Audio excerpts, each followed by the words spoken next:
All right, guys, so here's something you can try next time you're on the range.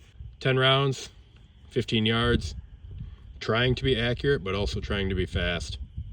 Let's see what happens.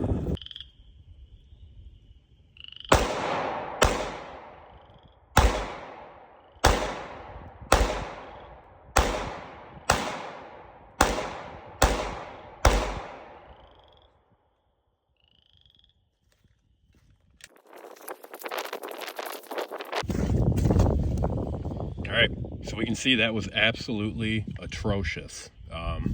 That is a giant group, and it just shows you got to work on the fundamentals. I have to work on the fundamentals because that is a 10-yard group that I shot not trying to go quick.